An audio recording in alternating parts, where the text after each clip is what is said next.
How long do you think it's going to be? This I have camera's going to no be able clue. to record for? Not a clue. Okay.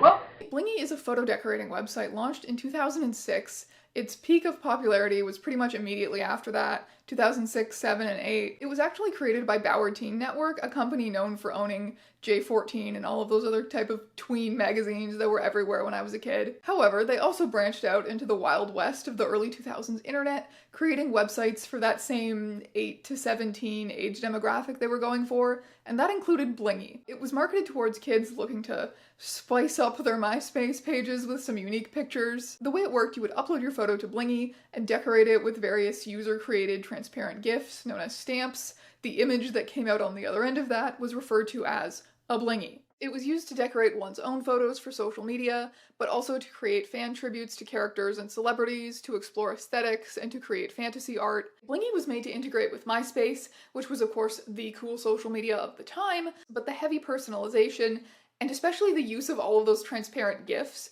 is very reminiscent of an even older era of the internet, namely GeoCities. GeoCities was a web hosting service founded in 1994, which allowed users to create free websites, and this wasn't Squarespace, okay? All of these websites had to be lovingly coded, regardless of what someone's skill level was. They could then list those websites in a directory themed around real cities, so if you made like a celebrity fan page or something, you would list it under Hollywood. You can find conspiracy theories and sci-fi movie pages alike under Area 51. GeoCities is gone now, but thankfully there have been many archiving efforts. I'll put a link down below to the GeoCities gallery where I found all of these. So even though Blingy only came around 2006, for a lot of people that kind of aesthetic is very reminiscent of the 90s, early 2000s era of highly personalized web pages. And blingy.com has been dying a slow death for nearly 10 years now. The moderators first announced that it would be closing down in 2015, but they had such a massive backlash from users that they immediately turned that around and within a few days announced that actually it would be staying open. In 2021, they announced the imminent death of Blingy again, this time with very good reason though, the shutdown of Adobe Flash Player, which Blingy's photo editor ran on. The Blingy website is still live today. You can go to blingy.com, but it's not really usable. If you click on the Create a Blingy button, it redirects you to the login page. If you don't have a login, you can't make one, because if you click Create Account, it just redirects you again to the login page. Despite this, Blingy actually still has a small community of active users who are posting. There's probably Blingies that were posted today. These are people who have old accounts that still work, and they've got some kind of browser and Flash emulator combination situation which is working for them. But one of these days, and probably soon, Blingy is going to disappear forever. So I want to talk a little bit about Blingy and what it represents in an era of growing disenchantment with the current state of the internet. And I want to see if I can get into blingy.com because I'm me and I really want to get into blingy.com. I'm going to try and see if anyone out there is willing to lend me their login credentials so that I can poke around the ancient ruins for myself. But first, a word from this video's sponsor, Factor. Factor's ready-to-eat meals eliminate all of the stress of meal planning, grocery shopping, prep work, and cooking, and let you get straight to enjoying your meal. Every Factor meal is fresh, never frozen, is chef-crafted, and dietitian approved. You get to choose from a weekly menu of 35 options, including popular options like vegan, vegetarian, calorie smart, keto, and protein plus. Plus, Factor now offers loads of snack options like breakfast, smoothies, juices, and small bites. When you're too busy to cook, you don't have to fall into the trap of buying more overpriced takeout. Factor meals are a delicious, healthy, and cost-effective solution for those busy days. I've been having a lot of those days lately since I'm back in school. I love knowing that food is taken care of so that I can spend more time making weird videos and learning about stuff that I enjoy. Factor is super flexible too. You can change up how many meals you want to get every week. You can easily pause or reschedule your deliveries, so there's no reason not to try it out. When you use my link, you'll get 50% off your first Factor box and 20% off your next 4 boxes, so that's about a month worth. You can click that very special link in the description down below or use your phone to scan the QR code on screen. And now I return you to your regularly scheduled content. This is where I used to go on the internet as a kid. I used to sit on the floor at this coffee table with this couch at my back. They're antiques from my childhood home. They belonged to my grandparents and then my parents and now me. I literally remember sitting at this coffee table and making my first YouTube account. And I remember I had to lie about being 13. I think I was like 10 or 11 at the time. And I got my dad's permission to lie about being 13.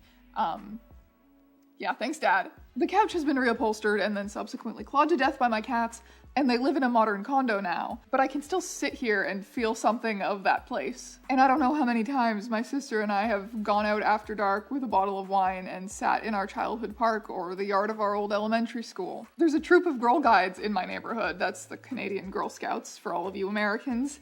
And every time I see them, I buy a box of cookies. And it makes me a little happy that despite babies with iPads or whatever, the world is still the same and kids are still doing all of the same things that I did. And those are all times in my life when nostalgia is a very simple, wholesome thing.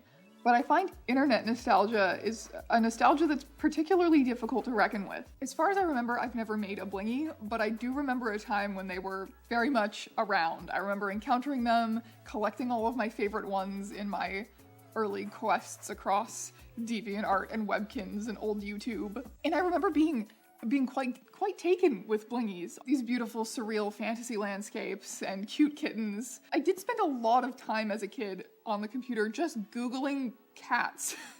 Just fucking Googling cat pictures. Like, not even looking at cat memes specifically. I know cat memes, cat videos have always been big. I wasn't even particularly looking at the memes. I was literally just Googling cute kitten photo. Please show me the cats, internet.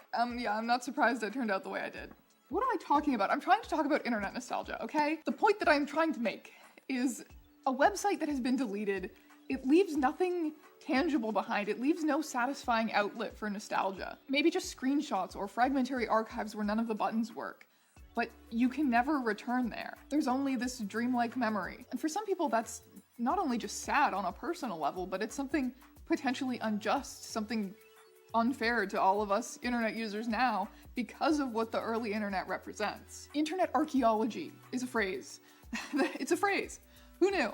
I've been hearing it thrown around quite a bit in the past couple of years in reference to my videos as well as things that other people are doing, and I think it's a very accurate term because when we try and research anything that happened online 10, 15, sometimes even 5 years ago, we increasingly have this feeling of coming across the ruins of lost civilizations, fragmented archives as crumbled buildings, screenshots as photographs where no one remembers the names of the people in them anymore. Internet archaeology first became a thing, first became a phrase even, around 2009. When people started losing their minds over the deletion of GeoCities. People started rushing to preserve these quirky, personalized websites before they would be gone forever. A lot of people before that considered GeoCities ugly and annoying and the kind of information on it to be mundane. Like, who cares about Steve from Nebraska's lizard website? But when faced with the alternative being sleek, modern social media where no personalization is allowed, suddenly Steve's funny little lizard website seems extremely novel and extremely worth preserving. That kind of 90s, early 2000s era of the internet when GeoCities was so popular is, I think it's so worth preserving, and it's so artistically interesting to a lot of people because of the way that it contrasts what the internet has become today. Early attitudes towards the internet were extremely utopian. Cyberspace was the new frontier with boundless capacity for creativity and information sharing, and people were eager to make their personal mark on it. 20, 30 years later, the internet is mundane. Most people spend their time alternating between the same 4 websites, which all look exactly the same. White and featureless, the design agreed upon by our corporate overlords. We have no ability to put our personal mark on it. We barely even have the ability to control what we see anymore thanks to algorithm curation. This is what leads people to believe in shit like the dead internet theory, where like 99% of all internet activity is bots. And even this video is probably a deepfake generated by AI and nothing is human anymore. Whereas in the past, internet users were the internet. When you made your website, you were literally making the internet and putting your mark on it. I know. Crazy thought nowadays. Even more down the line when people were making customized MySpace pages or customized Tumblr themes. There was no defined idea of what the internet should look like or be used for, and so it was inherently a very creative and weird medium. And most people are not designers, and therefore most websites looked bad. And Blingy really does epitomize that with its just crazy, shiny, moving things everywhere, do whatever you want, sparkle vomit. And this utopian playfulness is just nowhere to be found online anymore. And people are getting truly tired of the way the internet is today because it's boring. It's mind-numbing. People want something else, and of course they're directing that longing towards the way the internet used to be. Vaporwave art, nightcore, scene fashion, all of these things which sort of romanticize or are somehow tied to the 2000s internet are all having a resurgence in popularity. The blingy subreddit is filled with young people who are just recently getting into scene aesthetics, and they desperately want to get into blingy and use blingy, make gaudy blingies as a celebration of this 20-year-old dead subculture that they're trying to revive. And I think it's kind of an interesting rebellion in a world where sleek minimalism is the symbol of the corporate overlords. Gaudy maximalism and grainy photos and bad taste are radical, actually. What the hell am I talking about? What am I talking about on this day? Blingy.com. I'm talking about blingy.com, okay? Blingy.com is going to disappear soon. And people really don't want that to happen because people love blingy and internet nostalgia hurts, but also because it represents this much happier time in the internet's history, which people are reaching for again now. And we're never going to get it back. Not exactly the way it was in the past. But I do think it's worth considering that the current phase we're in, the current state of social media that we're going through right now is just another passing phase in the internet's history. We may very well live to see Twitter and Instagram be deleted forever, and maybe whatever comes out on the other end will be better. In the meantime, if you're longing for that old internet, you could maybe try Tumblr. It's still pretty similar to how it was back in the day. It's not perfect. The CEO had a cute little transphobia scandal recently and implied that he could delete the entire site when he got backlash from the users. So that was fun. We have fun on Tumblr, but it is genuinely better than anything else. You can still make a gaudy customized homepage if you want, or just spitballing here, just throw your phone in a lake. I don't know, that's my backup plan if Tumblr ever goes down. Thank you for watching this. Don't look at the runtime. Don't worry about it. Don't worry about it. Very nearly took blingy off of my video idea list because I was like, well, there's not really that much to say about blingy. But then I unexpectedly had a weird night and ended up having a lot of thoughts about blingy. But wait, oh my god, I was doing the outro to this video and it's not done yet. Okay, I have three people on Tumblr who have confirmed to me that they still have access to their blingy accounts and are willing to share their logins with me. None of them have got back to me with those logins yet, but I'm going to see if any of those work out and if I can blingy. And then I'll tell you the outro to the video after I've seen if I blingy. Yeah, okay, we got it. We good. This is the Tumblr post I made about trying to get into blingy, trying to acquire a blingy account. It was step 1, blingy account. Step 2, we'll figure out how to make Flash work after that. It's fine. That's step 2. It's less important. It was not. 3 people actually offered me their blingy accounts. 2 people got back to me very promptly with the login information, and both of the accounts worked. However, I could still not actually make a blingy without some kind of workaround to the fact that Flash Player no longer exists. Without any sort of Flash emulator situation, you can upload a photo to blingy, but then the page where you would generally blingify the photo is just blank. When you use a Flash emulator, it brings up the buttons on that page, but it doesn't actually bring up the photos or any of the stamps. And most Flash emulators work fine if you're trying to play videos that used to run with Flash Player, but when it comes to games, which is the category blingy technically falls into, it's a lot more complicated. Preserving Flash games has been like a whole internet archaeology effort unto itself. Flashpoint Archive is a great resource if you're looking to play some of those old games without Flash. However, blingy has not been archived in that way, so if you want to use blingy, you have to find some kind of workaround to make the original site work. I don't understand technology. I'm not great at it, but I ran this whole situation by one of my Discord moderators, Darlene, who knows things. She did some witchcraft and figured it out for me, which I am eternally grateful for. It still took some troubleshooting because I am literally stupid, but we got it to work, and here it is. Blingy. This is the most beautiful thing I've ever seen in my life. What kind of bling should we add to me and my bingus? Fuck yeah, we're getting blinged. I can rearrange the layers, and then if I made this transparent, oh my god! Yes! This is the best. But what else do we have? The possibilities are endless. I think I'm done blinging this one. I'm gonna save my blingy. Please work. This website is very slow. It was slow 15 years ago, I can tell that from the old tutorials, but it's very slow now. So here it is. My first blingy.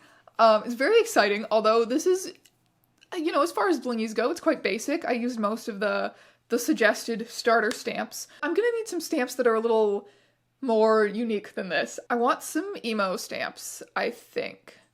So I want to see all the emo stamps. Top rated emo stamps. Keep talking shit, you're making me famous. Yeah, I want that. Yes, I'm a freak. Yes, I want this one. Emo sexual? Yeah, I want that one. What if I put scene? This one's pretty good. I want this one. Hey, what is this?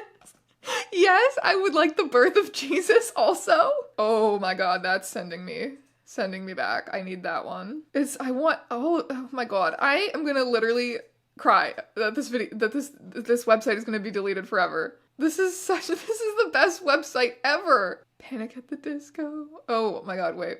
Speaking of bands.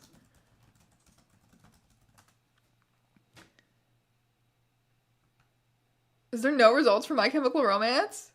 No, there is. Massive appreciation to the person who gave me their account. If they ever log in again, they're just gonna be like, why is my entire cart My Chemical Romance stamps? There's this one that's just old pictures of Andy Biersack. Sorry, that was when he was using the name Andy Six.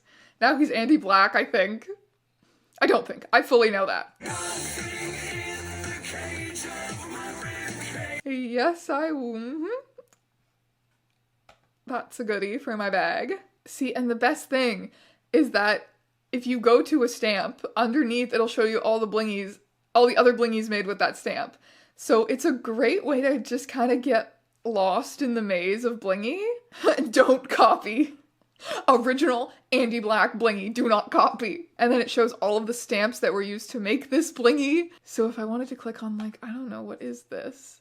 Sparkly New Year's, and then it shows me all of these like Happy New Year 2011 blingies that were made with it. It's crazy how quickly you devolve into just seeing people's old selfies. I now have 37 excellent stamps in my goodie bag. I think I'm gonna do this selfie of mine. Perfect. Yes. This is too much fun. Okay, stamps. Very nice. I definitely want to add the Andy Six fan art. Oh, there's more than one. I did not mean to put more than one. Just one is enough. I don't mean to brag, but I'm getting pretty good at this blingy thing. Okay, maybe I want RARXD instead of 2 My Chemical Romance logos. Yes, I think I can get rid of that My Chemical Romance logo and switch it out for a RARXD. Yes, that's what I'm talking about. My image is ready. Show me my image. I love how when it gives you the image download sizes, this one specifies best size for my MySpace default picture.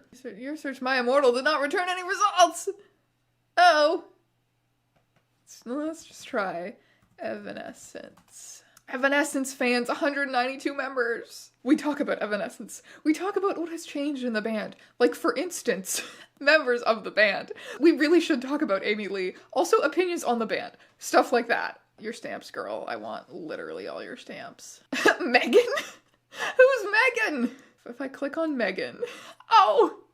They're all just some girl named Megan. There's 1,141 vampires on Blingy. If you enjoy the way of a seductive vampire or just love the way they dress and walk, love movies and books about love vampire classics such as Dracula and Lestat de Lioncourt, Interview with the Vampire Chronicles, and The Modern Vampire, with whom we fell in love as Edward Cullen. Okay, so most of the vampire blingies do seem to be Twilight related. Oh my god, are they all created by the same person? I didn't notice that until now. They're literally all created by the same person. Pre-1001 knows what she's about. Priscilla MCR Army. Hey, I'm Priscilla. I'm an MCR Army soldier. Transmission Danger Heart is my killjoy name. Make some fucking noise. That is spectacular. I came here for the Twilight. I did not expect some good old Danger Days. Oh my god, she's got a bunch of Inuyasha blingies too. Why am I stalking this random girl? I found her through her spam posting the vampire blingy group with Twilight blingies. I stayed for the Danger Days, and now she has a bunch of Inuyasha blingies too. Wow, me and Priscilla would have been besties in grade 7. Yes, I would like this Gerard Way stamp. Thank you, Priscilla, for hooking me up with the Gerard Way stamps. Miranda Cosgrove blingy. Can I have the Miranda Cosgrove? I should probably stop filming because I could spend the rest of my life on blingy, I think. This is just like such a treasure trove of just unapologetic fun, and in some cases, I suppose, cringe. But I absolutely love it, and there's a genuine art form to it. Like, it's not easy to get everything to layer super nicely, so, like, the blingies that are, like, super well made and beautiful looking, I respect that. I respect the blingy as an art form. I feel incredibly honored to have gotten to make one. Two, and I'm probably gonna make more in my spare time after this, and I will show them to you. Blingy. Already an ancient magical realm forbidden to most internet users, is fated to perish in an era of minimalism and addiction-fueled doom scrolling. But let us not forget blingy. Let us not forget the idea that the internet should be fun and free and creative. Let us not forget the youth subcultures and fandoms which once thrived in this ecosystem. You don't need an account just to go on Blingy and look at other people's creations, so go on there, save your favorite ones. And if you think you might have an old Blingy account, maybe try logging back in. Password resets unfortunately don't work, so you'll have to remember your password. And if you get in, maybe share it with a baby scene kid on Reddit so that as many people as possible can enjoy Blingy while it's still up. And now, the actual end of this video. I'm so glad that I dedicated some of my time to Blingy and really came out of it appreciating Blingy, and I hope you love Blingy too. And I will see you in another video very soon, my friends.